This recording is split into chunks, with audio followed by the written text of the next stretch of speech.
नमस्कार जय जगन्नाथ। आज आम 10म श्रेणी साहित्य सेट आलोचना करवा। परीक्षा आसीगला 19 तारिख परीक्षा तेणुक पिला सब प्रिपेरेसन हूँ। निम्नोक्त केउंटी कांत कवि लक्ष्मीकांत महापात्र द्वारा रचित एक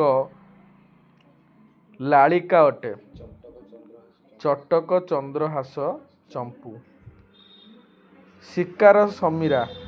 शिकर समीरा कहिले आमे निम्नोक्त काहाकू बुझी थाऊ? जलकणा युक्त पवन।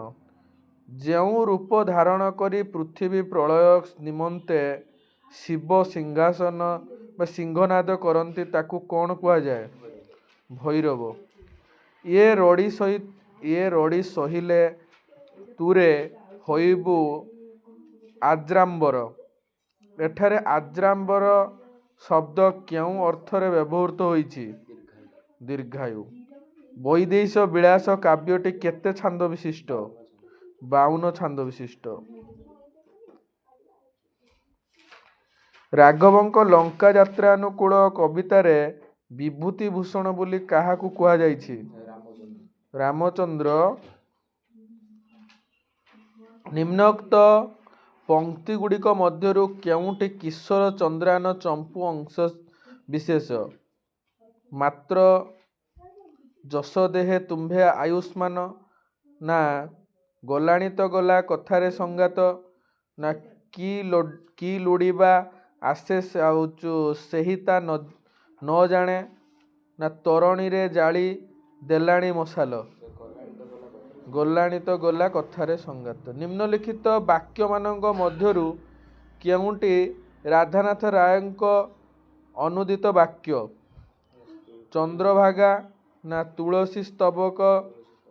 तुलसी स्तबक। कलकंठ कंठे कहिला। एइठारे कलकंठ काहाकू कुआ जाइछि? कोइली। तापर देखियो मंगले ओइला उषा कवितारे लोके काहाकू भाग्यवती कहिबे बोली कुआ जाइछि? अनुकंपा तमसा उषा सीता। तमसा।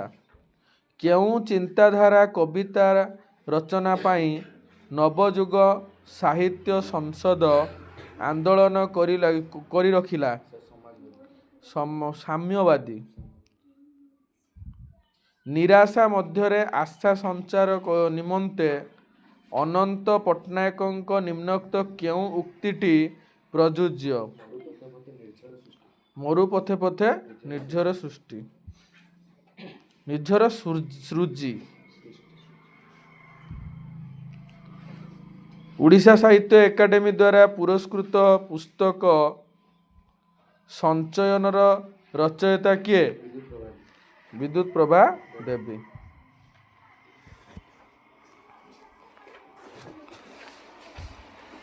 विद्युत प्रभा देवी सर्वंशहा माटी कवितारे थिबा पद्यांश चिर दुख तो पाहांती अंधार राति भारत मातार निम्नोक्त केउ अवस्था संपर्क रे सूचना प्रदान करे?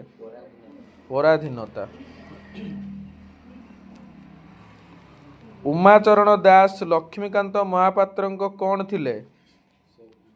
तत्वावधारक। किस? तत्वावधारक। कांत कवि लक्ष्मीकांत जीवनी व साहित्य कृति प्रबंधरे निम्नोक्त केउ वाद्ययंत्र नाम प्रदान करा जाई नाही? वीणा। निम्नोक्त केउ प्रबंधटी वसुधैव कुटुंबकम भावनारे परिपृष्ट? जन्मभूमि। निम्नोक्त केउंटी आयु सूर्य शब्दर भाव को प्रकट करे? समानता, व्यापकता, गतिशीलता, ना चंचलता? गतिशीलता। काहाकू अवलंबन करी आधुनिक जुगर मनीष उन्नत हेबा संभव बोली बंशीधर सामंतराय कहिसंते? विज्ञान।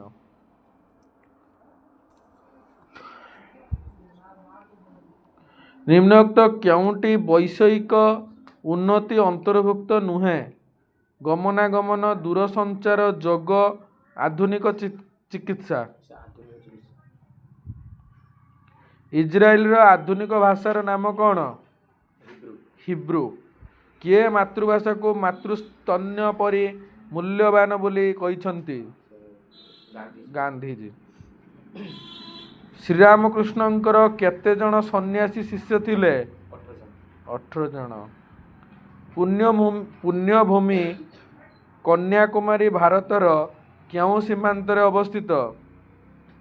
ପୂର୍ବ, ଉତ୍ତର ପୂର୍ବ, ଦକ୍ଷିଣ, ଉତ୍ତର। କବିବର ରାଧାନାଥ ରାୟଙ୍କ ରଚିତ ବ୍ୟଙ୍ଗ କାବ୍ୟର ନାମ କ'ଣ? ଉଷା। ପଲ୍ଲୀ କବି ନନ୍ଦକିଶୋର ବଳଙ୍କ କବିତାମାନଙ୍କରେ କେଉଁ ଉପାଦାନଟି ପରିଲକ୍ଷିତ ହୁଏ ନାହିଁ? ପଲ୍ଲୀ ସଂସ୍କୃତି। କାଠୁରିଆକୁ 2 ଖଣ୍ଡ 2 ଟଙ୍କିଆ ନୋଟ ଦେଇ ଲେଖକ ତାକୁ କେବେ ଫେରସ୍ତ କରିବାକୁ କହିଲେ? କେବେ ଲେଖା ହେଇଛି? କେତେ ଫେରସ୍ତ କରିବାକୁ କହିଲେ? 4 ଅଣା ପଇସା। କାଠୁରିଆର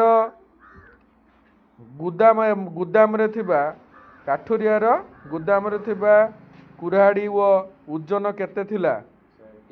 3 କିଲୋ। କେଉଁ ପୁସ୍ତକ ନିମନ୍ତେ ନନ୍ଦିନୀ ଶତପଥୀ କେନ୍ଦ୍ର ସାହିତ୍ୟ ଏକାଡେମୀ ପୁରସ୍କାର ପାଇଥିଲେ?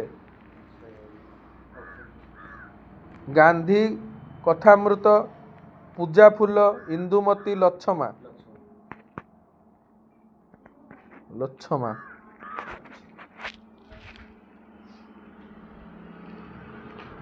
କଳିଙ୍ଗ ଯୁଦ୍ଧରେ କେଉଁ ନଦୀରେ ରକ୍ତ ସୁଅ ଛୁଟିଥିଲା? ମହାନଦୀ। ନଟବର ବାବୁ ଧୁମ୍ ଖରାବେଳରେ ଗାଁକୁ ଆସିବା କାରଣ କ'ଣ? ବୋଉର ଦେହ ଖରାପ ଥିବାରୁ। ବରଗଛ କିପରି ତାର ସବୁ ସନ୍ତାନକୁ ଆନନ୍ଦରେ ଆଲିଙ୍ଗନ କରି ରଖିଛି? ସହସ୍ର ବାହୁ ମେଲେଇ। ପୁରବୀଙ୍କ ମୃତ୍ୟୁ କିପରି ହୋଇଥିଲା?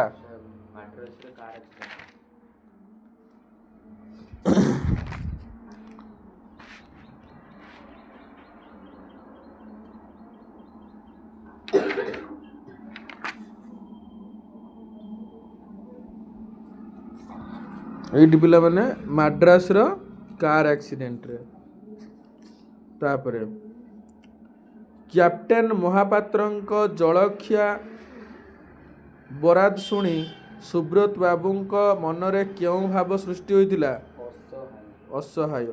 ନରସିଂହ ଦେବ କାହା ଅନୁରୋଧରେ ସୂର୍ଯ୍ୟ ମନ୍ଦିର ପ୍ରତିଷ୍ଠା କରିଥିଲେ? ଛାୟା ମହାଦେବୀଙ୍କ।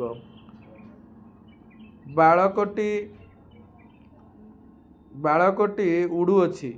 ଏହି ବାକ୍ୟରେ ଶୁଦ୍ଧ ବାକ୍ୟର କେଉଁ ଲକ୍ଷଣର ଅଭାବ ରହିଛି? ବାକ୍ୟାଂଶ। ତନୁଜା ନାଚୁ ଏହାକୁ ଭାବବାଚକ ବା ଭାବବାଚ୍ୟରେ ରୂପାନ୍ତର କଲେ କ'ଣ ହେବ? ତନୁଜା ନାଚିବ। ରାବଣ ଏହି ଶବ୍ଦରେ ନର କାହିଁକି ଣ ହୋଇଛି? ନର ବା ଯନ୍ତେନ କାହିଁକି ଣ ହୋଇଛି? ରର ହଳନ୍ତ ପରେ ନ ଥିବାରୁ। ଅଗ୍ନିସାତ ଏହି ଶବ୍ଦରେ ଯନ୍ତେଶର ହଳନ୍ତ କାହିଁକି ମୁଦ୍ନେଶ ହୋଇନାହିଁ? କାରଣ ସାତ ପ୍ରତ୍ୟୟ ଯୁକ୍ତ ହେତୁ। ସୃଜନ ଏଥିରେ କେଉଁ ପ୍ରକାର ଅଶୁଦ୍ଧି ରହିଛି? ବନାନଗତ ଅଶୁଦ୍ଧି। ଯନ୍ତେଶ୍ୱରରୁ ଜ ନ ହେଇଛି ବନାନଗତ। ତାପରେ ଅହର୍ନିଶି ଏହି ଶବ୍ଦଟି କେଉଁ ପ୍ରକାରର ଅଶୁଦ୍ଧି ଅଟେ? ବିଶେଷ୍ୟ ବିଶେଷଣଗତ।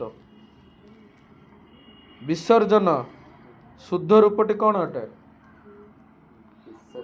ବିସର୍ଜନର ଶୁଦ୍ଧ ରୂପଟି ବନାନ କଲ। ବରେ ଦୀର୍ଘ ଇ ଯନ୍ତେଶ ବର୍ଗେଚରେ ରେପ ଯନ୍ତେନ।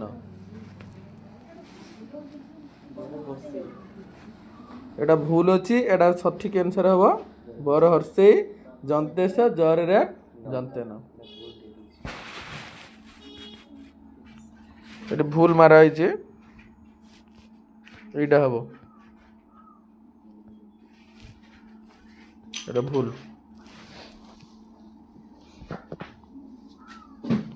6 ଛନ୍ଦ ନିୟମ ଅନୁସାରେ ରଚିତ ହୋଇଥିବା ପଦ୍ୟକୁ ଗାନ ବା ଆବୃତ୍ତି କଲାବେଳେ ପ୍ରତ୍ୟେକ ପାଦର ନିର୍ଦ୍ଦିଷ୍ଟ ଅକ୍ଷର ଉପରେ ବିଶ୍ରାମ ନେବାକୁ ହୁଏ। ଏହି ବିଶ୍ରାମ ବା ଶ୍ୱାସଘାତକୁ କ'ଣ କୁହାଯାଏ? ଛାନ୍ଦ। ଦୁଇଟି ପାଦରେ ଗୋଟିଏ ପଦ, ପ୍ରତିଟି ପାଦର ଅକ୍ଷର ସଂଖ୍ୟା 12, ପଦର ତୃତୀୟ, ଷଷ୍ଠ, ନବମ ଏବଂ ଶେଷ ଅକ୍ଷର ଉପରେ ଯତିପାତ ହୋଇଥିବା ଛନ୍ଦର ନାମ କ'ଣ? ଦାଣ୍ଡି, ବୃତ୍ତ ବା ଛନ୍ଦ। 45 ନମ୍ବର ଯିବା। ପ୍ରକୃତ ବସ୍ତୁରେ ଉପମେୟରେ ଅପ୍ରକୃତ ବସ୍ତୁର ଉପମାନର ସମ୍ଭାବନା ବା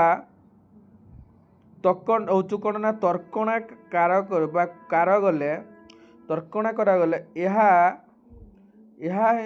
କି ପ୍ରକାରର ଅଳଙ୍କାର ହୁଏ? ରୂପକ। ଉପମା ଓ ଉପମେୟ ମଧ୍ୟରେ ଅଭେଦ କଳ୍ପିତ କଥିତ ହେଲେ ଏବଂ ଉପମେୟ ଉପମାନର ଆରୋପ ହେଲେ ଏହା କି ପ୍ରକାର ଅଳଙ୍କାର ହୁଏ? ଅପସନ୍ ହେଉଛି ଉତ୍ପ୍ରେକ୍ଷା, ଯମକ, ଉପମା ନା ରୂପକ? ଉପମା। ହୁଙ୍କା ପିଟା ରୂଢ଼ିର ଅର୍ଥ କ'ଣ ଅଟେ? ମୁରବୀଙ୍କ ଅନୁପସ୍ଥିତିରେ ବିଶୃଙ୍ଖଳା ସୃଷ୍ଟି କରିବା। ବୃଥା ପରିଶ୍ରମ ଅର୍ଥରେ ବ୍ୟବହୃତ ରୂଢ଼ିଟି କ'ଣ? କାଠ ହୋଇଯିବା। ଛୋଟ ସାପର ବଡ଼ ବିଷ, ଶକ୍ତିଶାଳୀ ହିଁ ପ୍ରଭୁତ୍ୱ ବିସ୍ତାର କରେ।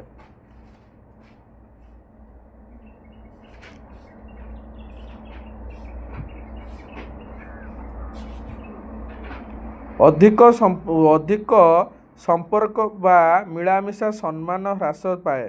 ଏହି ଅର୍ଥ ପ୍ରକାଶ କରୁଥିବା ଲୋକବାଣୀଟି କ'ଣ? ଉପର ଚିକଣ ଭିତର ଫମ୍ପା। ଆଜି ପାଇଁ ଏତିକି, ପରବର୍ତ୍ତୀ ଚାପ୍ଟରରେ ଆଉ ଆଲୋଚନା କରିବା।